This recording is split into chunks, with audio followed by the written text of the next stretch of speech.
Today's video is going to be a advice video, and it's highly requested because I get asked this every time I ask you guys what kind of videos you would like me to do, and it's one of my most asked questions also, and that is, how did I start my own online business?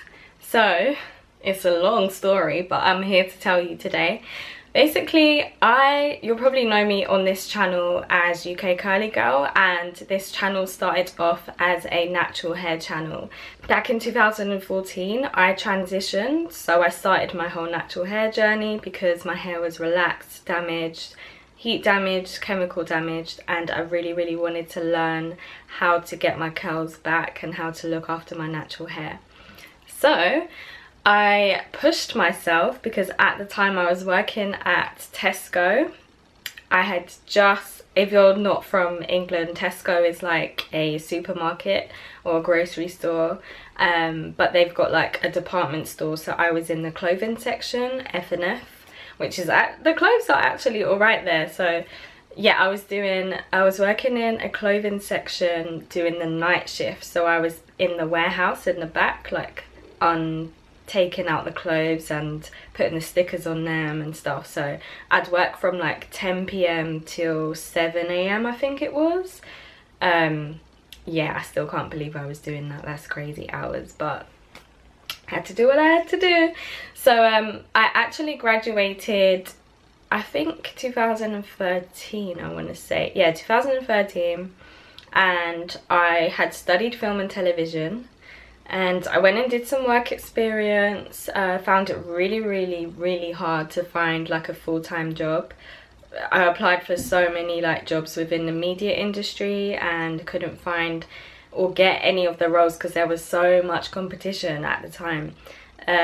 So I ended up getting a job because I was actually on Jobseeker's Allowance for a while because I could not get a job. So that was probably one of the hardest times. If you're not from the UK, basically job seekers is like something you can sign up and the government pay for it, and basically you have to go to the job centre I think it was like once a week or twice a week at the time, and you have to go and sit with like a job advisor and prove to them that you've been applying to jobs, and if you haven't got anything yet, they proper like give you jobs, and most of the jobs that they want you to apply for are just not jobs that you would want to do, and it's kind of humiliating in there anyway. Like if you've been on Jobseeker's Allowance, you'll know, but you get paid a small amount of money every, I think, 2 weeks or something. I really forgot because it was a long time ago now, thank the Lord, thank God I don't have to do that anymore. But yeah, so I was doing that, and then eventually they got me a job at Tesco. Can you believe that? Like that's how bad it was at the time trying to find a job. I couldn't even apply for any of those jobs. I had to get it through the job centre. So anyway, got that job, started to do the daytime shifts, but then they said that the nighttime shifts was double pay. I'm kind of going off point here, but I think this will help you guys and maybe inspire you guys too. So I was doing the night shifts, which meant that it was double pay, so it was about £10 or £11 an hour. So I was like, okay, cool, I can save, pay off any debts that I have. I wanted to go on holiday to Miami at the time, so that was like my main goal. So I was like, yeah, any hours I'll take. So I was working, and then I was also doing work experience at MTV for a few months as well. So I would do my work experience in the day, and then when it came to 5 p.m, go rush on the tube, get back to Streatham and do my night shift. But at the time I was only doing a half night shift, so I'd finish at 1 a.m. So I'm here finishing at 1 a.m, going to bed, waking up to get to Camden, the MTV head office, for 9 a.m. Crazy time. I actually got ill because of the tiredness, but I was on the grind back then. But it didn't end up leading to a full-time job. A lot of the time that was happening with like the work experience and internships I was getting. It was not leading to paid work, so I was doing all of this work for free, and I ended up falling out of love with the whole media industry anyway. But I had my camera, I had these skills, and I was very creative, and I just wanted to create things. Like, I've naturally always wanted to create my own things, but I'm quite quiet and not so out there. I wouldn't say I'm shy, but I'm an introvert, so it was like I wanted to create things myself and kind of like behind closed doors as well. But I always wanted to be that person in the front as well. And one story that I do want to quickly tell you is I realised that, and I had an epiphany when I was doing work experience at the MOBO Awards, and I was behind the scenes. So I was doing like the filming and stuff of these celebrities, and we were on the red carpet, and I was just watching all of these like celebrities go past, and we had it hard. Like, we was on our feet all day long, behind the scenes while everyone's enjoying the show, and I just thought, no, like, I deserve to be the celebrity walking down. I don't want to be a celebrity, but I deserve to be that person on the other side that's not working, that is enjoying and getting paid and enjoying and doing their passion and enjoying what they're doing. And I at the time was not enjoying what I was doing, and I said, no, this isn't for me. So that was something that really changed in my mindset. So fast forward to MTV, kind of ending that and then working at the Tesco job. My hair at the time, I was really suffering because I was having to straighten it, relax it. My graduation came and I didn't even have my hair curly because I just didn't know. My curls were a mess and I didn't know what to do with them. So I actually had like weave put in for my graduation. So sad. If I was having it now, I'd have my natural hair out, but I had a weave for my graduation. Started my natural hair journey, and when I was doing the research for the natural hair journey, came across YouTube, came across blogs, and then I was just watching these women and I was like, this is perfect. Like, they get to be creative, they film, they write. I love writing. They post pictures and they get creative with the pictures and edit, and this is all the skills that I had and all of the things that I was passionate about doing. So I said, and they work for themselves as well at home, like, this is perfect. I can just sit in front of the camera and do what I need to do. And yeah, so it kind of sparked something in my brain, and people around me started to see the change in my hair, and they were like, oh, you should share it. So I started to share it, and people at work would see like the change in my hair, and they'd be like, oh, what are you doing, what are you using?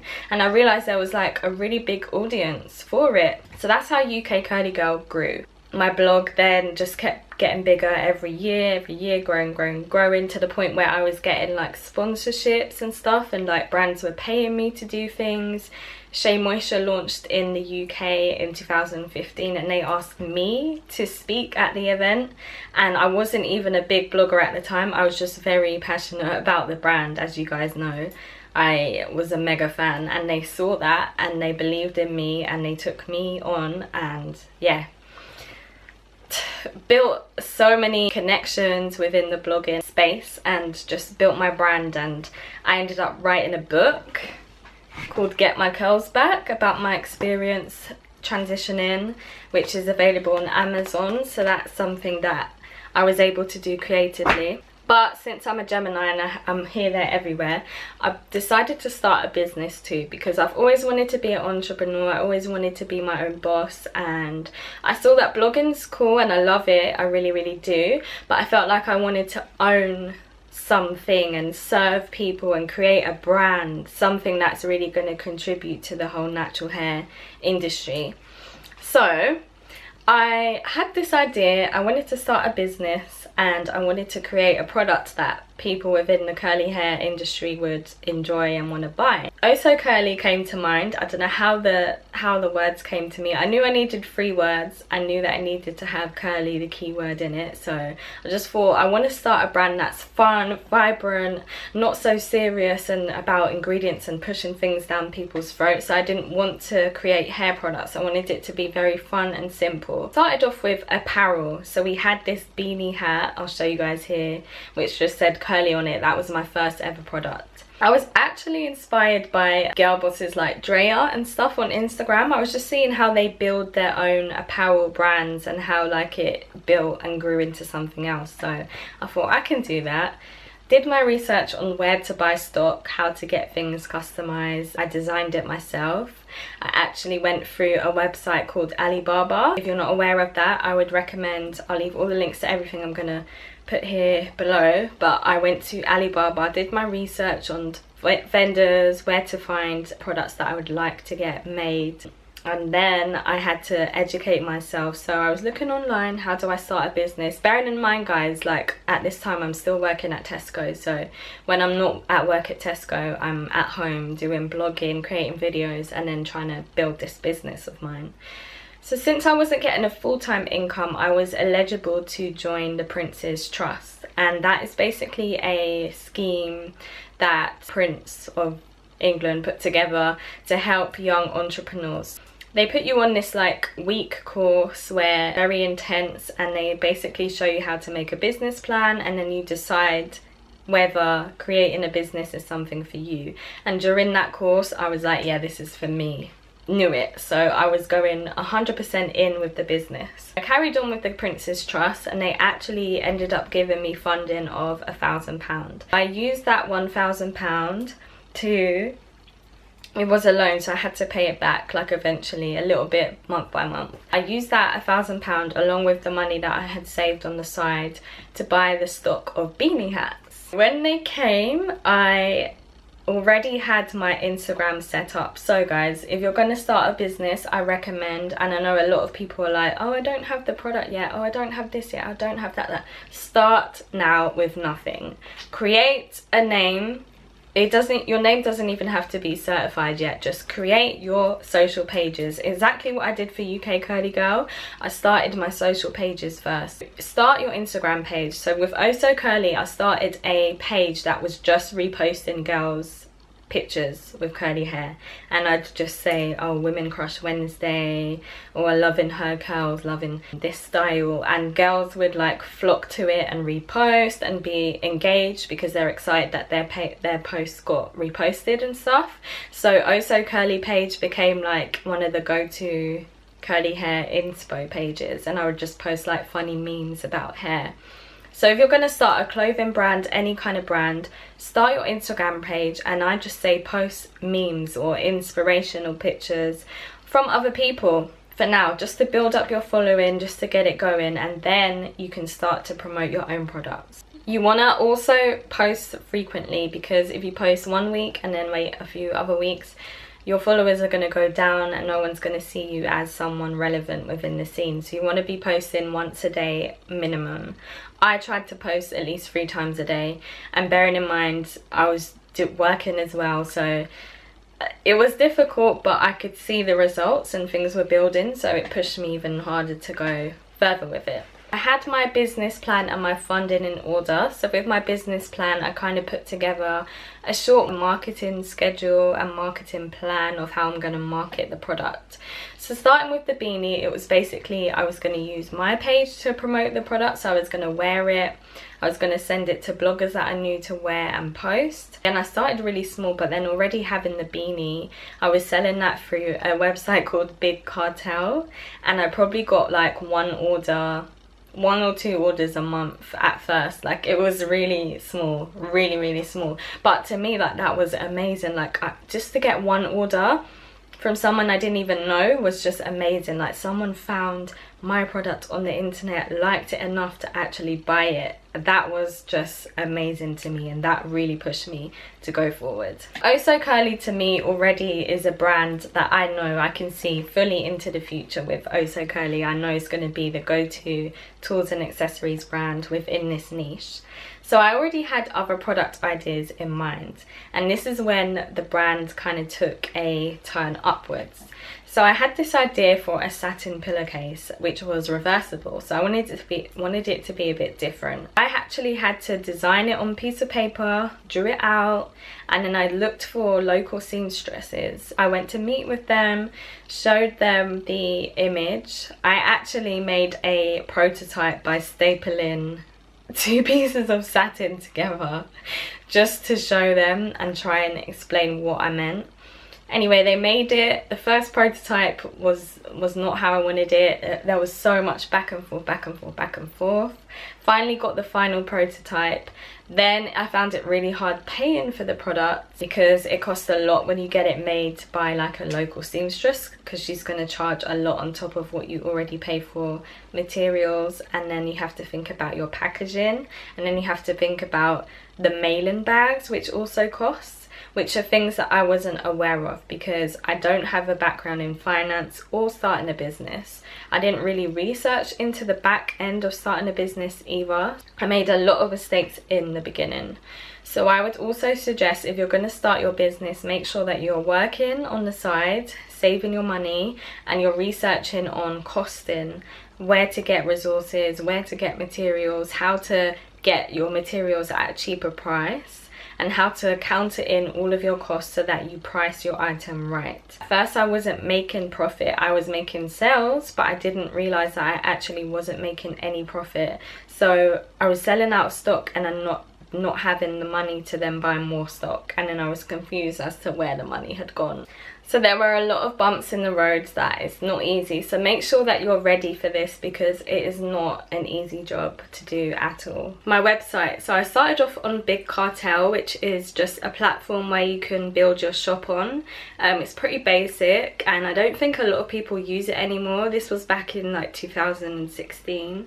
So now I then moved on to Squarespace, which is a platform that allows you to have a blog. It's mainly for people who have websites and blogs, not actually stores, but it had a store function on it, so I was using that for a while, but it was quite pricey and it didn't allow me to do all the things that I really wanted to. This past month I've actually moved to Shopify, and Shopify, I should have listened from the beginning because Shopify is amazing. If you want to start an online business selling stuff online on a website, get Shopify. If it's for physical products, get Shopify definitely. I'll also leave the links for all of these resources down below. So I've been using social media to market my product, whether that's via YouTube, Pinterest, Instagram, Facebook and Twitter, but Instagram has definitely been the main platform for me to gain a customer base, for me to reach out to bloggers and influencers and stuff. So Instagram, I definitely would recommend you guys to just try and dominate that platform. YouTube is also another really good one, but Instagram, I just find you reach much more people and you can interact with people faster than with YouTube. It's kind of hard to reach out to people because it's only for people that have like a YouTube channel themselves, whereas Instagram, some people don't even post on their personal Instagram pages, but they just interact on and engage on other people's pages. As we started off in 2000, I always say we, I think it's like you trying to sound like you're bigger than what you really are, but it really is just me running this business at the moment.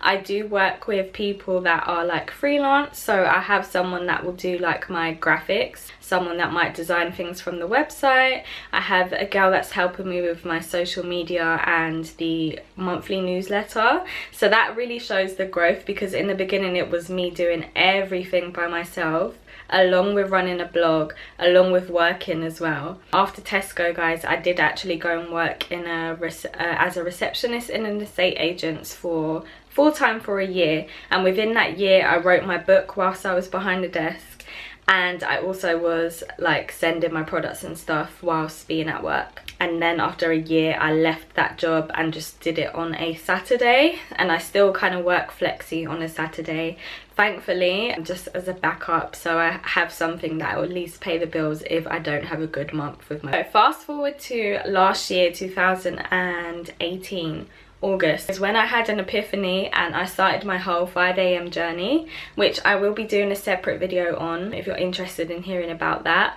But basically, since my mindset changed in August last year, my business has grown completely. Like, as soon as I changed my mindset, as soon as I became more disciplined and consistent with things, my business has grown. It's introduced me to people that I would have never have been introduced to before, and those people have helped me in ways that I could never have dreamed of with my business. They've helped fund things for me, they've helped introduce me to people, connection.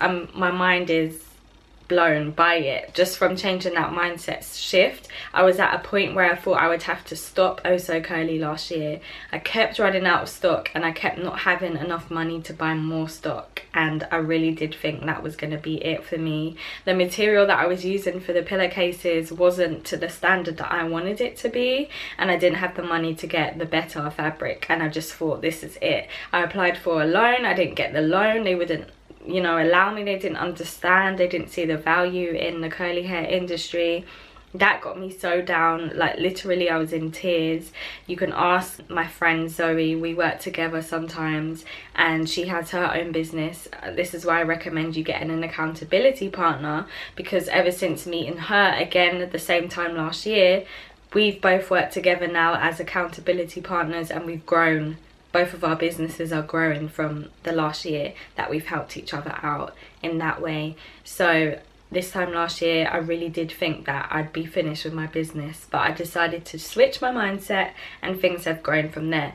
Also, I managed to apply for a competition which I had to pitch with, I think it was 11 small business owners, and we all had to pitch for funding, and I actually won. And I was so shocked, guys. When they said my name, I didn't even hear it because I really wasn't expecting it. You know when you're like, oh okay, and you've accepted that you haven't won. So when they announced me as the first winner, I was just like, what? Tears came to my eyes because I was really shocked, but happy obviously, and that's kind of given me a confidence boost to keep going. Definitely recommend, if you're struggling with funding to get behind your business, definitely try and pitch for things, enter as many competitions as you can, because it's all going to really help to boost your business growth. You want to educate yourself. So since last year I've read so many books, and even from the beginning of my journey I read a lot of books that kind of helped me get my business running, and because I haven't studied business I had to kind of self-teach myself.